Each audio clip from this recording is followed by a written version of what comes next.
Hello दोस्तों, स्वागत है आपका हमारे यूट्यूब चैनल में। तो देखिए, आज एक नए टॉपिक की चर्चा करना है पूर्व मध्यकालीन भारत में, और वो है बंगाल का सेन राजवंश। कल हमने चर्चा की थी बंगाल के ही राजवंश की, और वो था पाल वंश। है पहले क्वेश्चन पूछ लेते हैं, फिर इसकी चर्चा करते हैं। तो बताइए, यदि क्वेश्चन आ जाए, जनता द्वारा निर्वाचित होने वाला कौन पाल शासक है? गोपाल। और इसका उल्लेख किस पुस्तक से मिलता है? कल्लड़ की पुस्तक राज तरंगड़ी से मिलता है कि जनता ने चुना किसको? गोपाल को। तो जनता द्वारा निर्वाचित होने वाला शासक कौन है? गोपाल। ठीक है। तो बताइए, जो कल्लड़ की पुस्तक है राज तरंगड़ी, उसमें कहाँ का इतिहास है? कश्मीर का इतिहास है। और ये किस शताब्दी में लिखी गई थी? 12वीं शताब्दी में। किस शताब्दी में लिखी गई? 12वीं शताब्दी में लिखी गई थी। फिर हमने आपको बताया था कि गोपाल के बाद उनका बेटा कौन बना? धर्मपाल। और धर्मपाल के बारे में कहा जाता है कि उसने जो है कौन सा विश्वविद्यालय स्थापित किया था? विक्रमशिला विश्वविद्यालय की स्थापना की थी। ठीक है। तो विक्रमशिला विश्वविद्यालय को किसने स्थापित किया? धर्मपाल। और उसने जो है परम सौगात की उपाधि भी धारण की थी। और हमने आपको बताया था उसने एक बिहार बनवाया था। कौन सा बिहार? सोमपुरा। कौन सा? सोमपुरा बिहार की स्थापना की थी। फिर हमने आपको बताया था इसी को जो है 11वीं शताब्दी के गुजराती लेखक थे शोडर, उन्होंने अपनी पुस्तक किसमें? अवंती सुंदरी कथा में क्या कहा है? उत्तरापद का सार्वभौम स्वामी कहा है। क्या कहा है? हाँ, उत्तरापद का सार्वभौम स्वामी कहा है। किसे? धर्मपाल। फिर हमने बताया था कि धर्मपाल के बाद जो है अगले शासक बने थे जिनका नाम था, क्या नाम था? देवपाल। और देवपाल के समय ही हमने बताया था कि जावा सुमात्रा के एक शैलेंद्र वंशी राजा थे जिनका नाम था पालपुत्र देव। उन्होंने कहाँ पे एक बौद्ध विहार बनाने की अनुमति मांगी, और देवपाल ने भी उसकी अनुमति दी और गांव भी प्रदान किए थे। कहाँ पे था? नालंदा में। कौन सा बौद्ध विहार? चूड़ामणि बौद्ध विहार बनाने की अनुमति मांगी थी। तो देवपाल ने कितने सौ गांव दे दिए? 500। 5 गांव दान में दे दिए थे। ठीक है। फिर हमने आपको बताया था कि जो है इस वंश के जो अंतिम शासक थे उनका नाम था रामपाल। क्या नाम था? हाँ। और रामपाल के बारे में कहा जाता है कि उन्हीं के दरबार में एक लेखक रहते थे जिनका नाम है संध्याकर नंदी। और संध्याकर नंदी ने एक पुस्तक लिखी है रामपाल चरित, और उसी पुस्तक में जो है उन्होंने जो है रामपाल को क्या कहा है? भगवान श्री राम से संबंधित किया, और स्वयं को जो है क्या कहा है? वाल्मीकि के समान बताया। ये भी आपको याद है रखना। तो चलिए अब नए टॉपिक की चर्चा कर लेते हैं। तो भाई पीछे का भी पढ़ते रहे आप लोग, नहीं भूल जाएंगे। ठीक है। तो चलिए हेडिंग डाल लीजिए, बंगाल का सेन राजवंश। तो देखिए, इस वंश के संस्थापक थे वीर सेन, भी सामंत सेन, भी विजय सेन। लेकिन इस वंश का जो शासक सर्वाधिक शक्तिशाली था वो था बल्लाल सेन। और इसी बल्लाल सेन ने उपाधि धारण की थी निशंक शंकर की। कौन सी? निशंक शंकर। चूंकि शैव धर्म का अनुयायी था तो उसने निशंक शंकर की उपाधि धारण की थी। और इसी ने जो है 2 पुस्तकों की रचना की थी, हम चर्चा करेंगे। और वो 2 पुस्तकें दान सागर और दूसरी है अद्भुत सागर। तो दान सागर तो उन्होंने ही पूरी लिखी थी, लेकिन कहते हैं अद्भुत सागर को जो खगोल से संबंधित पुस्तक थी उसको पूरा करने का कार्य उनके बेटे ने किया था, और उनके बेटे का नाम था लक्ष्मण सेन। लक्ष्मण सेन का नाम सुना है? अगले शासक कौन बनेंगे? लक्ष्मण सेन। और कहते हैं इन्हीं लक्ष्मण सेन के दरबार में रहते थे गीत गोविंद के रचयिता। कौन है? तो कभी आ जाए जयदेव किसके दरबार में रहते थे? तो लक्ष्मण सेन के दरबार में रहते थे। और आपको पता है इसी लक्ष्मण सेन के समय जो है आक्रमण हुआ था किसका? मोहम्मद गोरी के सेनापति मोहम्मद बिन बख्तियार खिलजी। ठीक है। तो जब आक्रमण की उसने योजना बनाई और सूचना प्राप्त हो गई लक्ष्मण देव को कि बख्तियार खिलजी का आक्रमण होने वाला है, तो उसने उस ओर ध्यान न दे करके कौन सा एक यज्ञ शुरू किया? इंद्र महायज्ञ। कि इस यज्ञ से जो है वो विपत्ति टल जाएगी। और ऐसा कुछ नहीं हुआ। बख्तियार खिलजी ने बंगाल बिहार को लूटा, और तभी बख्तियार खिलजी ने कौन से विश्वविद्यालयों को नष्ट कर दिया था? नालंदा विश्वविद्यालय और जो धर्मपाल ने बनवाया था विक्रमशिला विश्वविद्यालय, दोनों को नष्ट करने का कार्य किया था। किसने? बख्तियार खिलजी। तो ये दो शासक ज्यादा इंपॉर्टेंट है, बल्लाल सेन और लक्ष्मण सेन है। तो चलिए चर्चा कर लेते हैं। तो हेडिंग डाल दीजिए। तो लिखिए, देखो, इस वंश के शासकों ने अपनी उत्पत्ति, इस वंश के शासकों ने अपनी उत्पत्ति ब्रह्म क्षत्र परंपरा से, ब्रह्म क्षत्र परंपरा से मानी है। ब्रह्म क्षत्र परंपरा से मानी है। ठीक है, देखिए अगला पॉइंट। ब्रह्म क्षत्र का अर्थ है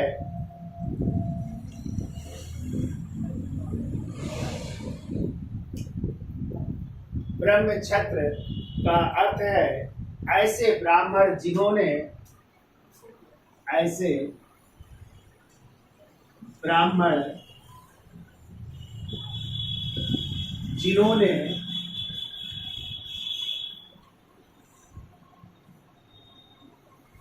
जिन्होंने क्षत्रिय के समान, जिन्होंने क्षत्रिय की स्थिति प्राप्त कर ली थी। क्षत्रिय की स्थिति प्राप्त कर ली थी,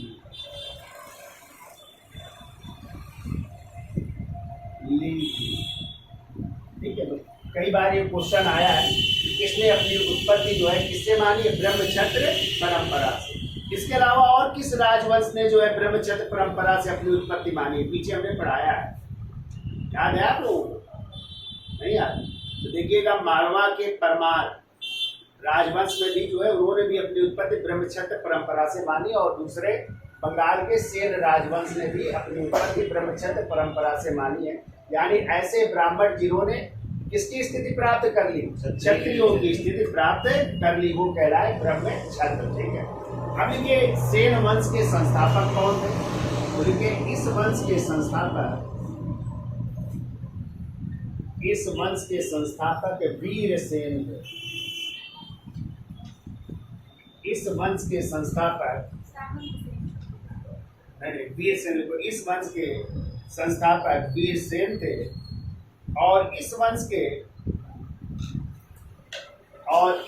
के अगले शासक,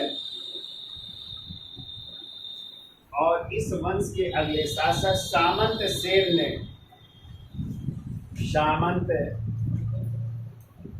सेन ने राढ़, और राढ़ भी पड़ता है बंगाल में,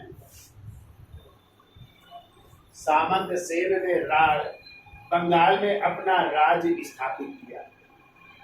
राढ़ बंगाल में अपना राज्य स्थापित किया। ज्यादा जानकारियां नहीं मिलती हैं, तो कहते हैं संस्थापक तो वीरसेन थे, लेकिन जो स्थापना कर रहे हैं बंगाल में अपने राज्य की, वो थे सामंत सेन। ठीक है। फिर ये सामंत सेन के बाद अगले शासक बन रहे हेमंत सेन। वो सामंत सेन के बाद उनके पुत्र हेमंत सेन ने अपनी स्थिति को मजबूत किया। हेमंत सेन ने अपनी स्थिति को मजबूत किया और कलचुरी शासक कर्ण को, और कलचुरी शासक कर्ण को पराजित कर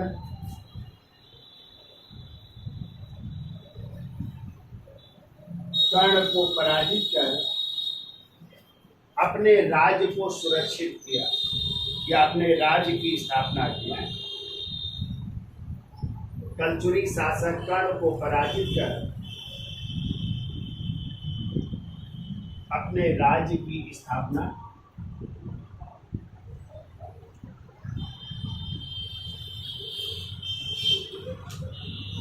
अपने राज्य की स्थापना।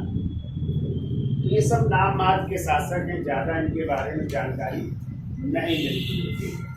फिर ये अगले शासक हैं विजय सेन, ये भी डाल लीजिए, विजय सेन। और विजय सेन का टाइम लिख लो 1095 से 1158 ईस्वी। 1095 से 1158 ईस्वी। उपाधि लिखिए इसकी, इसकी उपाधि है अधिराज वृषभ शंकर किया। अधिराज वृषभ शंकर, ये इसकी उपाधि है, विजय सेन किया।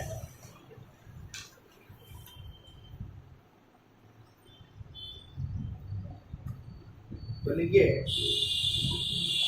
हेमंत सेन के पुत्र, यानी इनके पिता का नाम था हेमंत सेन।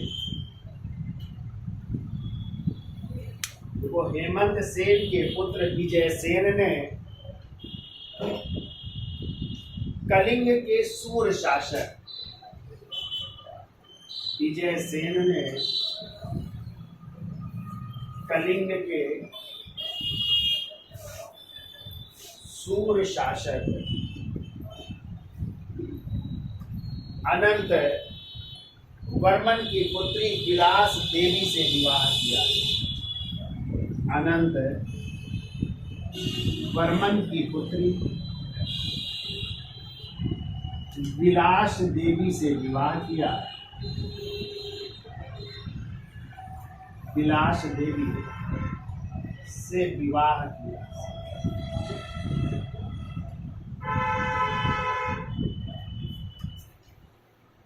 विजय सेन ने कलिंग के सूर शासक अनंत वर्मन की पुत्री विलास देवी से विवाह किया। देखो इसकी प्रारंभिक राजधानी, विजय सेन की लिखो, विजय सेन की प्रारंभिक राजधानी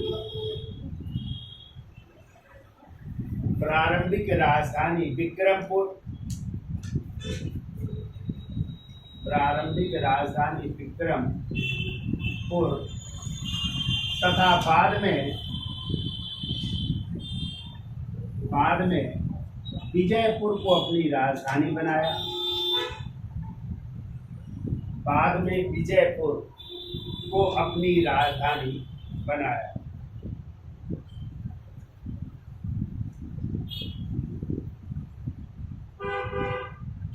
अगला पॉइंट लिखो, विजय सेन ने सर्वप्रथम कन्नौज के गहड़वाल शासक, विजय सेन ने सर्वप्रथम कन्नौज के गहड़वाल शासक गोविंद चंद्र पर आक्रमण किया। गोविंद चंद्र पर आक्रमण किया।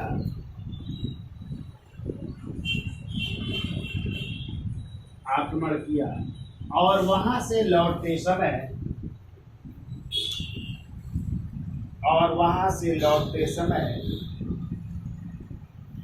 मिथिला के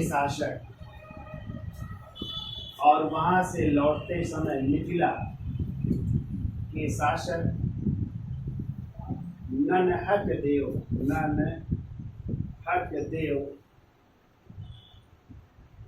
आक्रमण कर उसे पराजित किया। मिथिला के शासक ननहक देव पर आक्रमण कर उसे पराजित किया।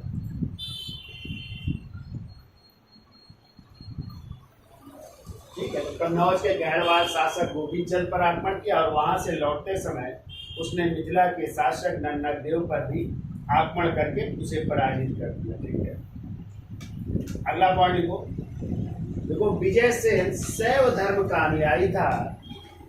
किस धर्म को मानता था? शैव धर्म को है। तो देखिए विजय सेन शैव धर्म का अनुयायी था और इसने हुगली के पास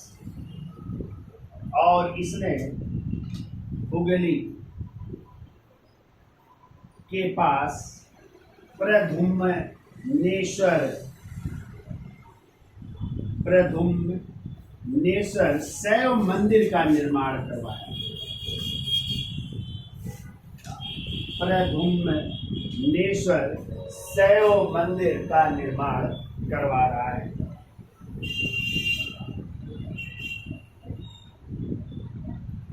ठीक है, शैव मंदिर का निर्माण करवाया था विजय सेन।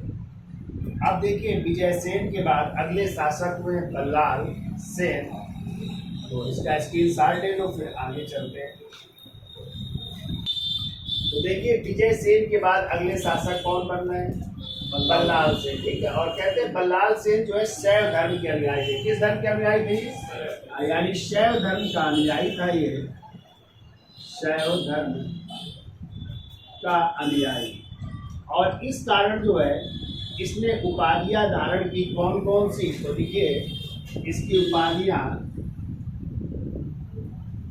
देखिए। पहली उपाधि तो इसने धारण की गौडेश्वर।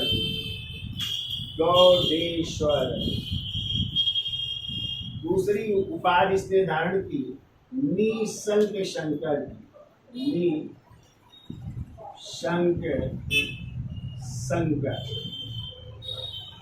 और तीसरी है अधिराज निशंकर।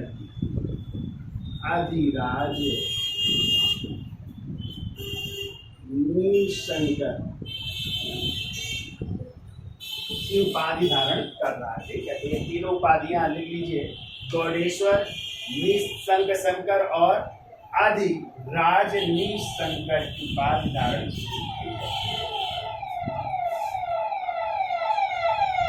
अगला पॉइंट देखो, बल्लाल सेन ने कुछ रचनाएं लिखी है। कौन कौन सी उसकी पुस्तकें हैं?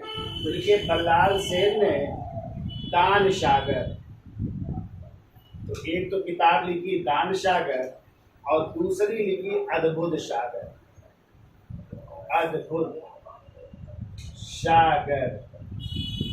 और ये खगोल से संबंधित पुस्तक थी,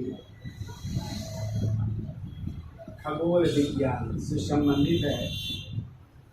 लेकिन ये कैसी पुस्तक थी? अपूर्ण, यानी पूरा नहीं कर पाया था। अपूर्ण, तो किसने पूरा किया? तो आगे पढ़ेंगे। इसने पूरा करने का कार्य किया था इनके बेटे लक्ष्मण सेन ने पूरा किया। ठीक है, यानी इन्होंने लिखना शुरू किया लेकिन पूर्ण नहीं कर पाए, इसलिए पूरा करने का कार्य किया उनके बेटे लक्ष्मण सेन। और जबकि दान सागर उन्हीं की रचना है। ठीक है, अब देखिए कहते हैं वृद्धावस्था में बूढ़े हुए ये, उनके वृद्धावस्था में इन्होंने जिंदा रहते ही प्रयागराज में जल समाधि ले ली। प्रयागराज में जल समाधि ले ली, यानी अपने को जो है गंगा नदी या प्रयागराज में जो है अपने को जल समाधि ले लेते। ठीक है, जल समाधि ले ली। बूढ़े हो गए थे तो मरने की स्थिति में थे, तो प्रयागराज में क्या ले ली उन्होंने? जल समाधि ले ली। ठीक है, अब इसके बाद देखिए इनके बेटे बन रहे हैं और उनका नाम है लक्ष्मण सेन। तो ये भी डाल लीजिए लक्ष्मण सेन। और इनका टाइम है 1179 से लेकर 1205 ईस्वी तक है। ठीक है, तो कहते हैं लक्ष्मण सेन की जो उपाधि है वो प्राचीन भारत की सबसे बड़ी उपाधि मानी जाती है। ठीक है, बहुत लंबी उपाधि, कहिए तो लिख दें हम इनकी उपाधि या बोल दें, लिख दें। लिखिए उपाधि इनकी प्राचीन भारत की सबसे बड़ी उपाधि है इनकी। देखो, अश्वपति, गजपति, नरपति, अश्वपति, गजपति, नरपति, अश्वपति, गजपति, नरपति,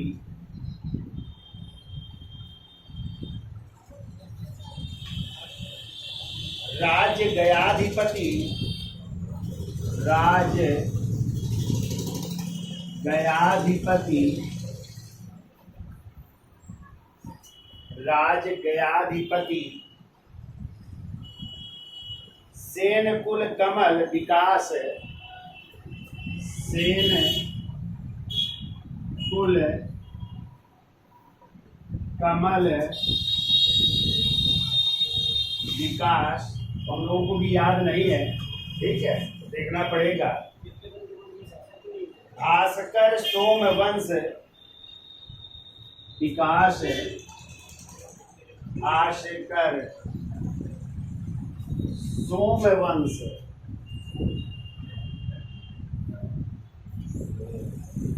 आस्कर सोमवंश, प्रदि परम भट्टारक, प्रदि परम भट्टारक, प्रदि परम भट्टारक, परम सौर, परम सौर, गौडेश्वर, महाराजाधिराज, गौडेश्वर महाराजा धीराज। इतनी बड़ी उपाधि है इनकी, ठीक है। तो कहते हैं प्राचीन भारत की सबसे बड़ी उपाधियां हैं। प्राचीन भारत की सबसे बड़ी उपाधि है किसकी? लक्ष्मण सेन की उपाधि है, ठीक है।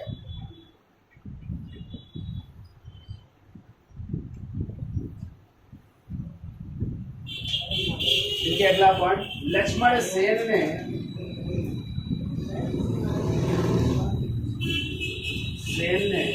कन्नौज के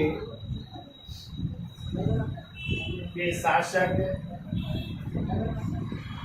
जयचंद को, लक्ष्मण सेन ने कन्नौज के शासक जयचंद को पराजित किया। जयचंद्र को पराजित किया और बनारस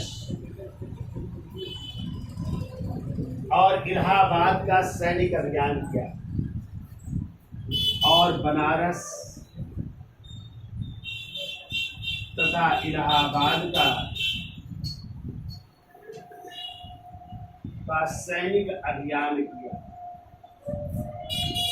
सैनिक अभियान किया, ठीक है। और इसने अपनी राजधानी लखनऊती, और इन्होंने अपनी राजधानी लखनऊती, जैसी को लक्ष्मणवती भी कहते हैं, ठीक है। लखनऊती या लक्ष्मणवती को बनाया, लखनऊती या लक्ष्मणवती को बनाया, ठीक है। और जैसे हमने बताया कि इन्हीं के शासनकाल में किसका आगमन हो रहा था? बख्तियार खिलजी का आगमन हुआ था ना। तो कहते हैं अपनी राजधानी लखनऊती को छोड़ करके भाग गया, और फिर जो है वापस आया, तो फिर पूर्वी बंगाल में शासन करने लगा। तो देखो 1202 ईस्वी में मोहम्मद बिन बख्तियार खिलजी ने 1202 ईस्वी में मोहम्मद बिन बख्तियार खिलजी, किसका सेनापति था ये? मोहम्मद गोरी का था। मोहम्मद बिन बख्तियार खिलजी ने लक्ष्मण सेन की राजधानी ने लक्ष्मण सेन की राजधानी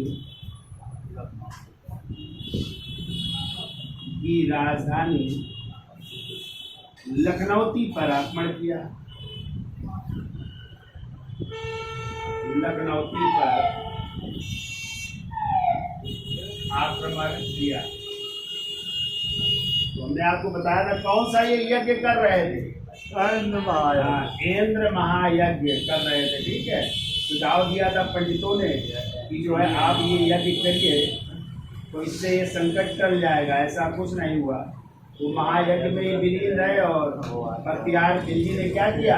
राजधानी पर आक्रमण कर दिया। तब इनको जो अपनी राजधानी छोड़ करके भागना पड़ा। ठीक है, तो देखिए क्या लिखा? लखनौती पर आक्रमण कर दिया और लक्ष्मण सेन भागकर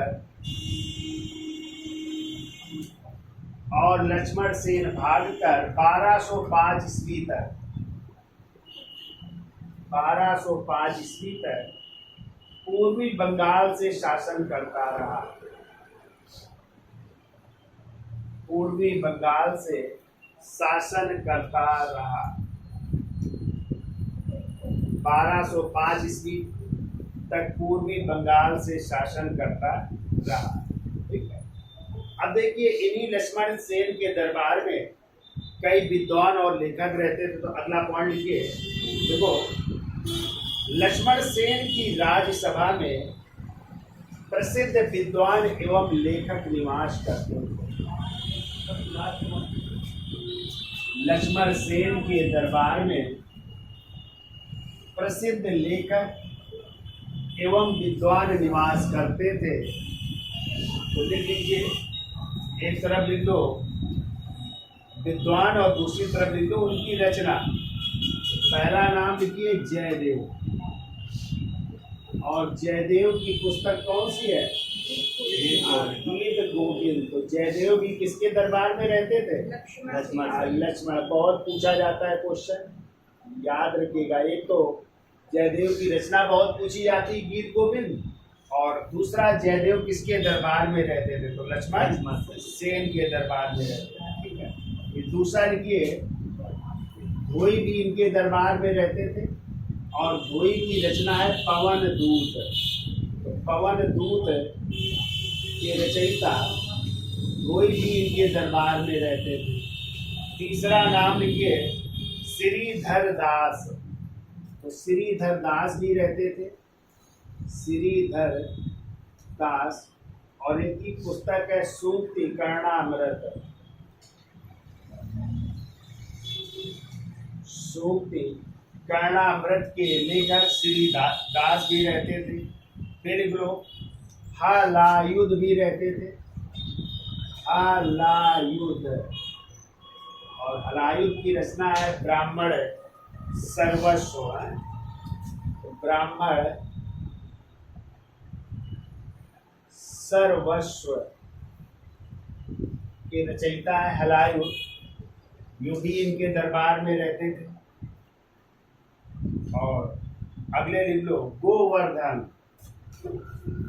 गोवर्धन भी रहते थे, गोवर्धन, और इनकी रचना लिख लीजिए आय सिप्त सती या आप सिप्त सती। आप सिप्त सती, आप सिप्त सती, ये इनकी रचना है। ठीक है, और कहते हैं जो हलायुध थे वो लक्ष्मण सेन के प्रधानमंत्री भी थे। जो हलायुध है लक्ष्मण सेन के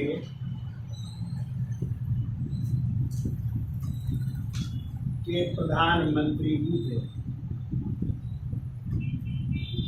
प्रधानमंत्री भी थे।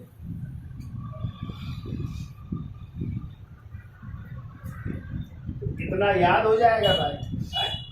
तो लक्ष्मण सेन की उपाधि जो प्राचीन भारत की सबसे बड़ी उपाधि है। लक्ष्मण सेन ने कन्नौज के शासक किसको? जयचंद को पराजित किया और बनारस तथा इलाहाबाद का सैनिक अभियान भी किया। और उसने अपनी राजधानी किसको बनाया? लखनऊ या लक्ष्मणवती। और इसी के शासनकाल में 1202 में मोहम्मद गोरी के सेनापति, क्या नाम था? मोहम्मद बिन बख्तियार खिलजी ने उनकी राजधानी किस पर? लखनऊ पर आक्रमण किया। तो कौन सा यज्ञ कर रहे थे उस समय? वो इंद्र महाअभिषेक यज्ञ कर रहे थे। तो कहते अपनी राजधानी को छोड़ करके फिर 1205 ईस्वी तक उन्हें कहाँ से शासन करना पड़ा? पूर्वी बंगाल से शासन करना पड़ा।